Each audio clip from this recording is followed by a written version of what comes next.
be able to do what I love and I want to do it out loud. And I was like, huh. It was like it clicked. Why not get the community together and raise the resources for local artists that have, that are in my shoes right now and can't afford to keep spending money on their dreams. And so hence the name Out Loud. You get to create, express yourself unapologetically out loud.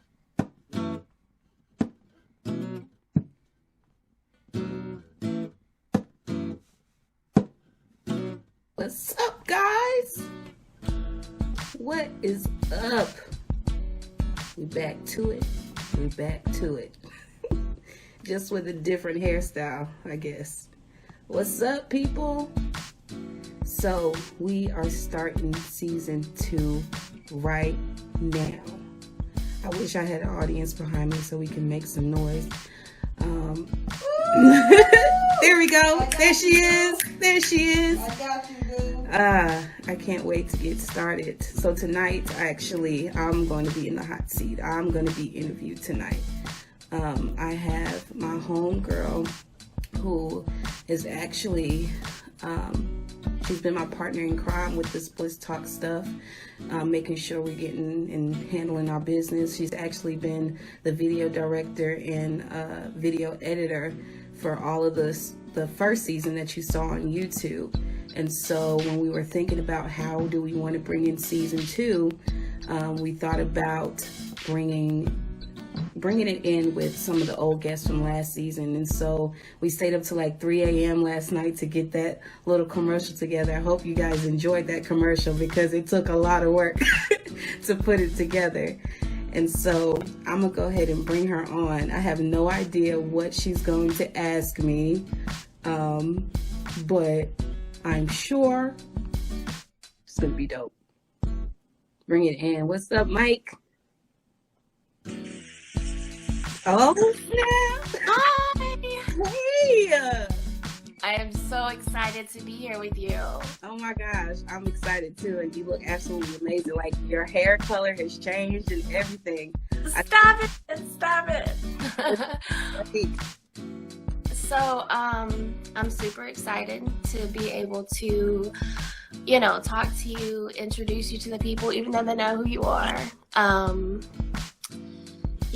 I wanted to talk about Out Loud Productions. I want to know what inspired the name and like the idea behind OLP. Okay, inspired the name and the idea behind OLP. For those of you who are new to Bliss Talk, we like to have a 30-minute inspiring conversation. So we like to ask questions about people's beginning stages and how they made it. And so that was a great question. OLP, Out Loud Productions. So, I've been grinding for a while with this music thing since I was like 15 years old. And I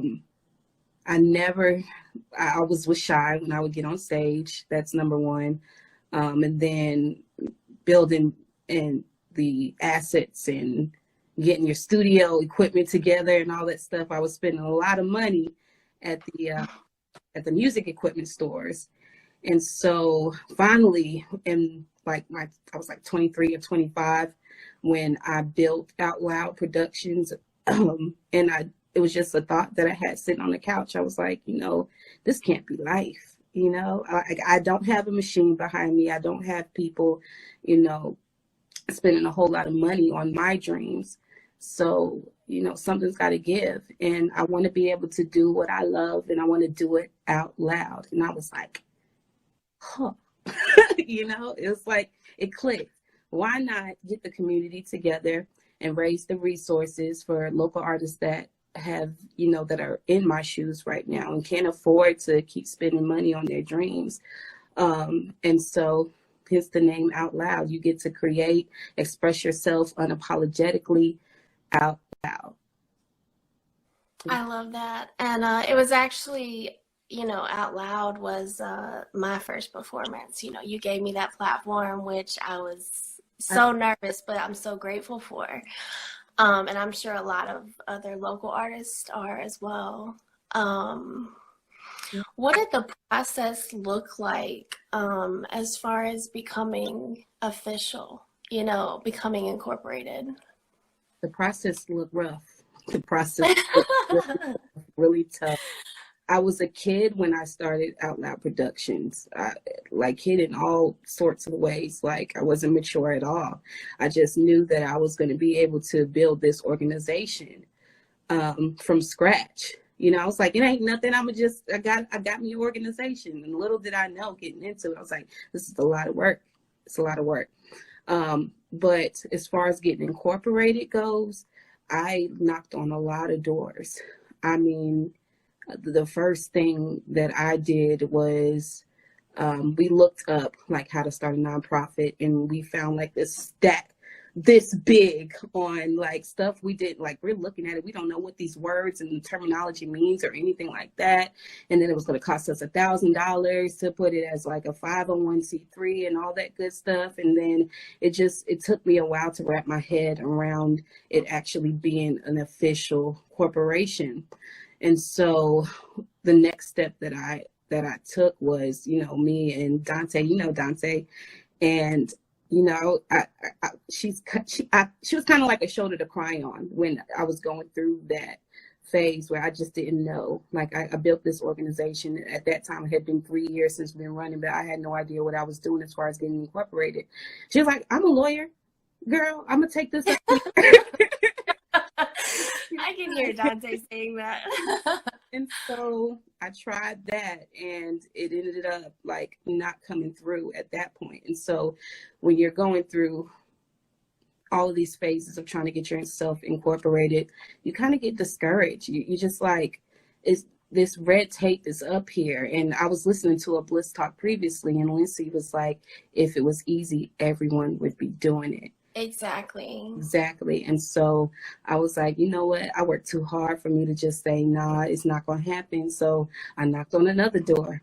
I went to, the ladies at the Artist Block, Black-owned business, and I talked to them about how they started their incorporation. And Sunny took a meeting with me, and she gave me a couple of tips. She was telling me the website to go through to and all that good stuff.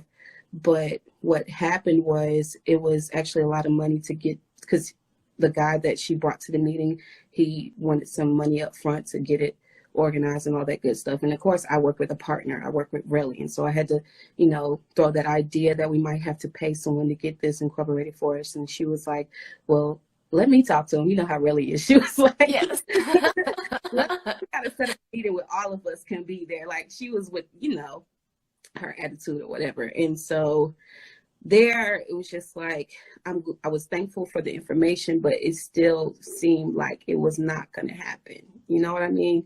It really seemed like it wasn't going to happen. But I went on that website that he did gave me, and I figured out how to do it my darn self. Okay. And so I went in there, the Secretary of State, and I put in my information for my corporation. About a couple of months later, they sent me an email, and it had the LL Out Loud Productions GO is hereby certified by the Secretary of State. I was like, oh my gosh. Like I wanted to cry. I had so many emotions going through me because I had been through so much stuff to try to get it done. It was a very, very proud moment for me. Yeah, I'm super proud of you. Yeah, for sure. So you kind of already started talking about this, but what are the origins of Bliss? Origins of Bliss. And a little bit further on that is like the transformation of Bliss. Like I've seen it, but not everyone has. So like the transformation of Bliss, and where do you feel like you are right now in your transformation? So the origins of Bliss, I was actually a recording artist. A lot of people know me for performing with my guitar, but to be honest with you, when I first started, when I was 16 or 17, I was in the studio almost every other day, like a really nice studio here in Greensboro. And I transitioned out of that because my environment changed. if that makes sense. I would work with a lot of artists in the community that were, you know, in the studio, and we had our beats. We was like writing to our beats and stuff like that. And then me and my best friend, we ventured out to an open mic, the Flatiron. And so at the Flatiron, it's a whole different ball game. Everybody there had an instrument. Everyone there. Nobody's playing like a soundtrack or anything behind them. So, you know, you walking into this environment, you're just like, oh dang, I gotta get me an instrument. Right. I don't know how I'm gonna go behind this person that's just up here getting it on their Right. instrument. And so I was actually a performing artist, and I learned how to play like 5 instruments. But you know, like you said, it's a transition. So I came out of that thinking that, you know, I could just hop on these tracks. So I had to go back to actually my very beginning origins, where I would play instruments and stuff like that. And it was very inspiring to see these local artists picking up their instruments and playing. I mean, Fernanda, she definitely inspired me to pick up the guitar and start playing myself. And so after that, I was really shy getting on stage at the open mics. There was a couple of times at the open mics I would throw my guitar down and just walk off the stage. Oh. I was terrible. I was so terrible. And, you know, there was a shift in me, and I don't know where it came from. I think I was just tired of, you know, not being good enough, if that makes sense, or not. It does. Yeah. So I think it's just like I snap out of it. Like, you're better than this. You can be good, but you have to tell yourself better things about yourself. You know what I mean? Right. You have to look at the future. Don't think about the past experiences that you were in that made you feel like you were nobody, or made you feel like you couldn't do it. You know, you have to think about the possibilities. So I started talking to myself different. I started saying, you know, if you work on this every day, then you're going to be good. You know, if you're practicing every day, you're going to be good. So what I did was I stood in front of my refrigerator every day with my guitar and started singing. And I would wake up the entire house with me singing in front of my refrigerator every single day. And then I can honestly say I got good, you know, and I'm not even just saying that because it's me. I'm saying that because I felt that shift where it was good, and it was just like, this is it. You're good. So go out there and, you know, put on a good show. And so I started doing that, and people were very receptive of it. I dropped my first album, and people were very, like, so supportive of that. It made me cry, it made me tear up, because here I was, this chunky little girl who was getting on stage and would walk off stage because frustrated because I was terrible. And then I know that feeling though. And so now, like, I'm on stage because I started talking to myself differently. Where I'm at right now, I'm not doing a lot of music right now because I've matured so much. I've been through a lot of things that a lot of people won't be able to see unless they're walking in my shoes, so to speak. And so my mindset has been on, you know, leaving my legacy, like with the Out Loud Productions, like with these Bliss Talks. Now I can really reflect on those earlier days in my life and help other people get to that spot where I had felt that I had made that shift, if that makes sense. Yes. Yeah. And I love that. I've watched you, you know, grow into this person that has, you know, you're being a building block for so many artists out here, and you're giving them that platform, which is amazing. So I wanted to talk to you because me and you have talked about this before, but keeping promises to yourself, like, how has that got you to where you are right now? And, you know, dream boards, manifesting. I know that all of that is super important to you. So just talk about that for a minute. Promises to yourself. You know, it's funny that you have asked that, because I have a really close friend of mine, and we had a conversation about doing what we say we are going to do. I don't know. I have no idea why that is so magical, but it is. Time after time, when I did exactly what I said I was going to do, then I saw, roses grow from concrete, literally concrete. There was nothing there, but because I did what I said I was going to do, it changed everything. It changed my landscape. It changed, uh, my playing field, if that makes sense, And I think that has a lot to do with how people view you now. You become, if you can trust yourself to do something, people see that. They notice that, if that makes sense. It's kind of like, who's going to get the promotion? Is it going to be somebody who's, you give her a project and, she turns it in way late, and, you can't trust that person with your project. But right. when somebody notices that you are always going to do your best to get it done, no matter what it takes, you know what I mean? That's a good look. You know what I mean? And so it also goes for yourself. Sometimes it's hard to even count on yourself, if that makes sense. Like sometimes it's just like you'll say to yourself, oh, I'm going to get up and I'm going to go work out, or I'm going to go take this walk. And then you begin to notice if you don't go take those walks, then you can't trust yourself. Like, girl, you're not going to get up and go take the walk. Because yesterday you said you was going to do it, but you ain't do it. When you do what you say you're going to do, you start to trust yourself. And so you start talking different to people, too. You start talking with a little bit more confidence because you know you.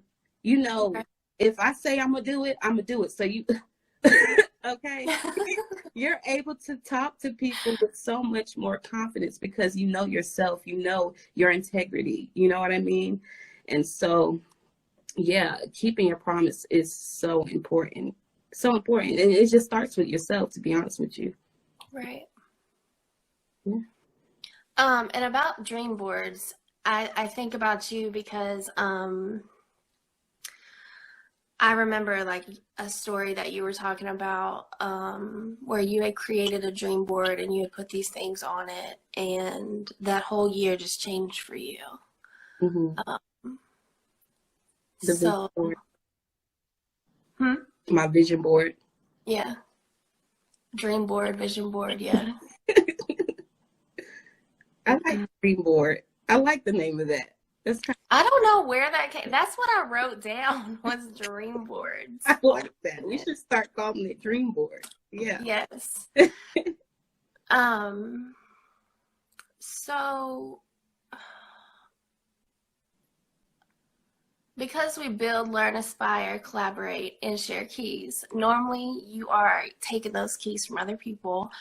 But tonight, I'm trying to pull them out of you. And like,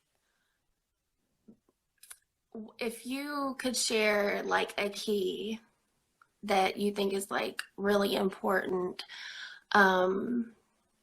what key would you leave for the people?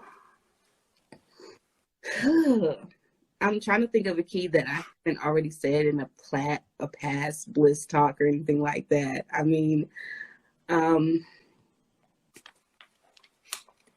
would say the biggest key is to keep going.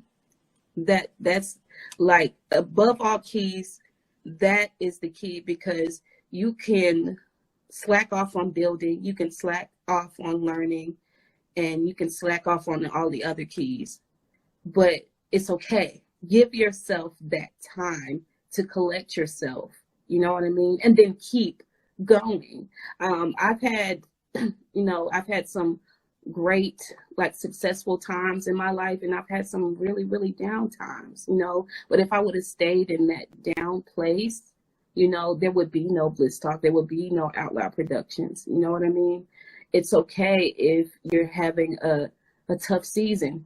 Some of the greatest basketball players, they have the best season, but keep going. And then remember your faith too. Pull it out your back pocket when you're in those down times. You know, I've been struggling with my weight, girl. You already know. Me and you be on the phone like, girl, what is it going to take? What is it going to take? I know what this food demon is, but you know, COVID's not helping though. We got a membership, okay? I rebuke it in the name of Jesus. I was like, this demon got the right one, because I'm not going to give up. I'm still going to try, you know. Right. I'm still going to try to do my best to get to my goals and love myself the way I am. You know, I am beautiful. I am poetry, like one of our guests. You a whole 10 stanzas, okay?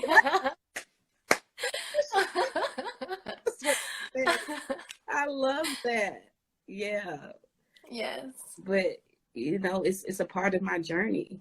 Whatever size I am is going to be a part of my journey. I'm not going to, you know, shy away from it. You know, love myself the way that I am, but also, you know, keep in mind my goals as well. It's a balance. It is a balance for sure. Mm-hmm. And you have so much to balance right now, and I'm so proud of you. You know, you're doing the things. Mm-hmm. What else do I have for you? We've got through these so fast. I'm surprised we got through these so fast. Like, what? We got 10 more minutes. How you gonna act? Professional. And okay. I want to thank everyone that stayed in the Bliss Talk with us. Thank you for tuning into, you know, one of, I like to call them inspiring conversations. We don't talk about a lot of trendy stuff on Bliss Talk. We get right to it. We get right to the soul. We are builders in these parts. So, and you're doing such a great job, Brooke. I appreciate you. I got one more question. And the tables. Well, it's like a 2-part questions. I know I keep hitting you with these like 2 parts, but there was so much I wanted to ask you, really for the people, because like I know, you know, the struggle and the transformation. I've seen it. It's beautiful, but you know, there's other people out there that may not know, you know. Yeah. What would you say to someone who is starting their craft, that wanted to follow in your footsteps? Who's starting their craft and wanting to follow in my footsteps?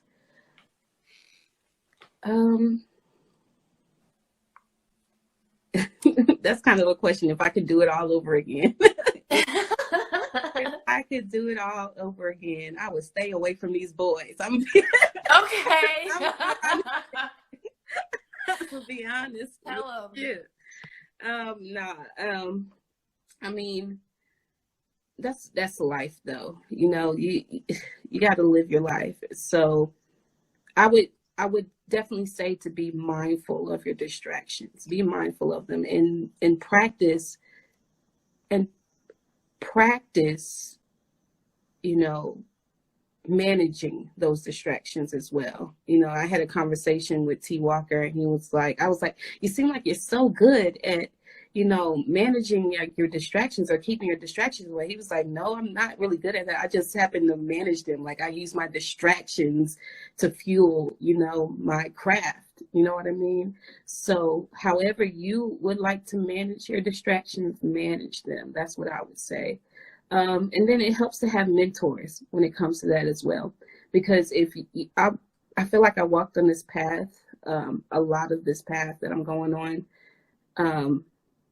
I don't know if alone is the right word, but if there was a word to be similar to that, because of my demeanor. No one in my family is an artist. They're not really on the same frequency as me, and that's okay. They have their own frequencies. So I would have liked to have someone to talk to about some of the obstacles that were to come my way on this path and on this journey.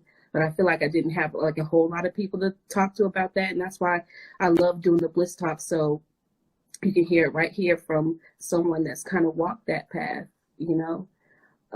So mentors, find someone like-minded, someone that's trying to do the same thing that you're doing, and kind of walk with them, have them hold your hand, you know. So that's what I would say. I love that. Well, you definitely, held my hand and got me to where I needed to be to perform. I was so nervous. It was so nerve-wracking, but I miss open mic a lot. I'm ready for COVID to do its thing and get out so we can go back to, thinking out loud every second Friday, I miss my babies. I miss them so much. But yes. Beautiful artistic spirits coming in there. And they just want to get on that microphone. They want to sing something. Yes. A little bit. It's a good space. It really is. And I miss it for sure. But that's all of my questions. You really rocked them. I did? You did. I did it. You did. You made it through Bliss Talk. Bliss Talk Season 2. Bliss Talk Season 2. I'm dumb excited. I'm trying to contain all my... I'm so proud of you. Like, I'm so excited to see where this season takes you seriously. And I'm excited to see who's going to be on here. I got to walk and see what's good. So I want to talk to the people and let them know, like, this is a machine now. It's becoming a machine as far as Bliss Talk. We have Brooke Chrismon, which has done the interviewing today. And she is actually the video director and also the video editor in my personal helping hand with the Bliss Talk. And we have T. Walker, who's actually the executive producer of Bliss Talk. And he's the guy that anyone that comes on Bliss Talk, they'll probably speak to him first so we can get you on the show. And so, like, working as a team and getting all of this done has been, like, something I've never experienced before. I've never experienced, like, a team where it's just, like, everything is put into place where me not having to, like, go crazy and pull my hair out, if that makes sense, It does. I used to always doing it on my own, and this has been, like, coming into season 2, like, I couldn't have done it better. I couldn't have imagined it coming together the way it is. So... thank you so much. Thank you guys for tuning in as well. Thank you for allowing me to be a part of this. I'm honored. Yes, we usually end the show out with anyone who wants to ask a question. So if you guys want to ask me a question, I'm here for it. And while you guys type in your questions, I'm actually going to tell you about my website. Yes, girl, tell them about your YouTube channel. So you guys can follow me at cbliss_pics. You can actually visit my website. It's blisstalkshow.life. We have a YouTube channel as well. Make sure y'all blow up that YouTube if you get a chance, because please. The video director over here, she's like, please, because she's like, yes. Post them up, and she worked so hard to get all of season 1 up there before we started season 2. So go ahead and check those videos out. If you like this episode, you're going to love what we talked about in the past season and this season to come. I do not see any questions, so I think it's a wrap. I think we started season 2 off right, girl. All right. High five. High five. All right, boo. Well, I'm going to call you later. All right, baby. Much love. Bye, y'all. Bye.